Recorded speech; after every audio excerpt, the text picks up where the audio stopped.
Hey, what's up, guys? It's Mr. Jonathan Budd here, and I just pulled over off the side of the road because I really wanted to make this video for you guys. So right now I'm in a Christmas tree shop or something. Somebody just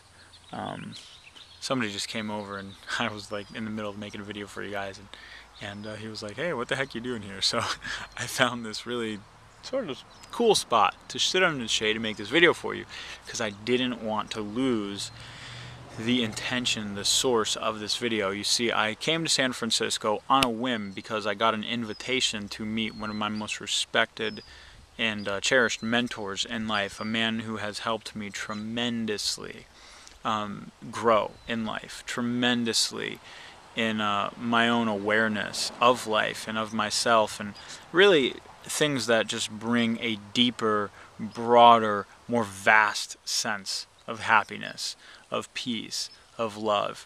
And so these are the mentors that I actually respect the most in life, FYI, because you know, that's what it's really all about. When you really start to see clearly, you see it ain't about, you know, something you get in the future that money can buy you, right? Most people, I think that success happens in the future. It's some future event where they have enough money to where they can get what they want, and that's what most people consider success. That is the most shallow version of success, yet it's still what most people are actually after. And you know, one of, I guess, the messages that I have for you today is that that won't make you happy. I mean, I'll fill you in on that right now. Like, you will be the same person with the same everything, you know, except you'll have nicer stuff around you. So, in any case, that's one of the reasons why when I study and learn from people, it's not about how to get something I want in the future somewhere. No, it's really about the truth. At the end of the day, it's really about, well, what's really going on here? What is happiness really about? You know, etc. Those types of questions. And those types of questions ultimately lead you back to a more lasting, profound, you know, broader sense of happiness. So in any case, that's not what this video is about. We were talking about this particular subject of waking up, right? And he was sharing with me that, you know, it's really, you know, for a lot of people, they think that you're going to get some massive pop. And this is what kind of dialed into success for me too, because it's really a similar thought in our industry, that success is something that's going to happen to you, right? And once success happens to you, it's like a defining moment where nothing is ever the same, and you know, you just float off into perennial bliss, right? You're just, you know, happy forever, you're in bliss forever, yada yada, whatever, right? So it's kind of like once you become successful, you're done. That's sort of like the feeling. And that's totally not true. It's actually not true at all that once you become successful, you're done. What that is that's the start of a process. It's the start of a process. So this is a huge awakening for me that I think, you know, really might be able to help you out. It's that there's no such thing as reaching a moment, and in that moment, you know, you're done forever. You never have to do anything again. You don't have to, it's never hard again. You never have to struggle. It's never difficult, blah, blah, blah, blah, blah. That doesn't really exist, okay? Success is not something that happens to you. It's a continual, consistent process. A continual, consistent process that may not sound as sexy, but it's the truth. And what happens is we start this process, and then it's never what we think it's going to be, just so you know. Success is never what you think it's going to be, ever, okay? What happens is success, the process of success, calls forth something from us. It calls forth a new way of being, a new way of thinking, a new way of living, a new way of acting that can solve the problems, solve the situations, solve the limitations that have us where we are currently at. You see, the process of success calls you forth in such a way that you develop qualities, characteristics, talents, and skills and abilities that you did not have before, that did not exist before. And I'm telling you right now, that's not an easy process. It's not easy. In fact, sometimes it's more difficult than most people would ever sign up for. When most people sign up to the game of success, they're not really signing up to the game of success. They're signing up to their fantasy, their illusion of what it is. They're signing up for some ideological notion they have of what it is. They're not signing up for the real thing.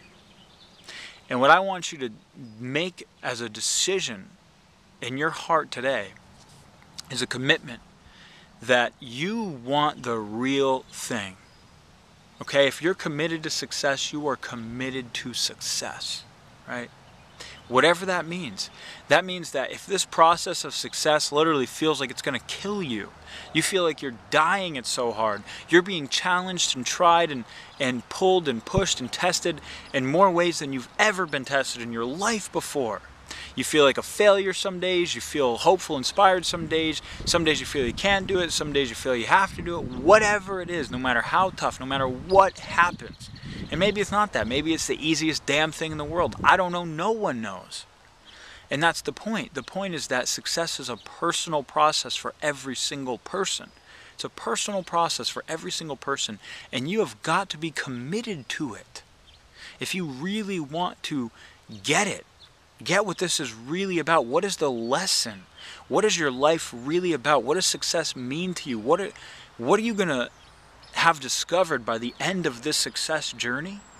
If you actually want to get there, rather than stop somewhere along the way, then you have got to be committed. You've got to be committed to experiencing it, to embracing it, to going through it, no matter what it is. I don't care if success puts you through hell. Through hell, you've got to be committed to it. And if you're not committed to it, then you're really just signing up for a fantasy. You're signing up for your notion, your ideological notion of what success is, not the actual process of success itself. And that's a profound shift that if you make, and if people in general make in their lives, that'll empower you through anything.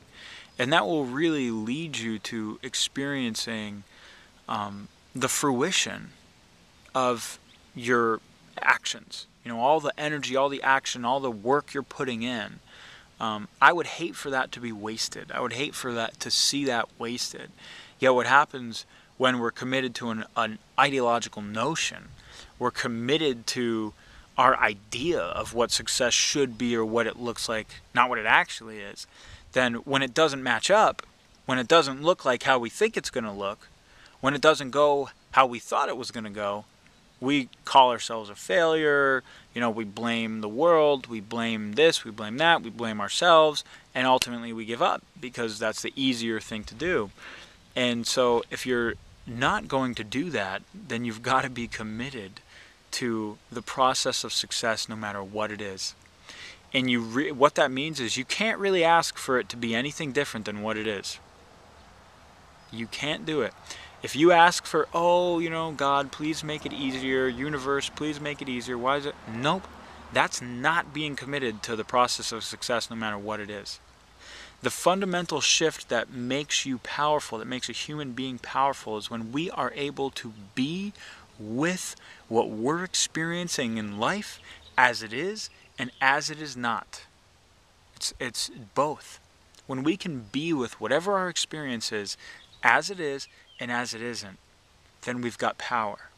But when we try to change it, oh, I wish it wasn't this way, it shouldn't be this way, it should be this way, we're draining our power. Because what we're subtly saying is, I am not powerful enough to be with life, to be with reality as it is, or as it isn't.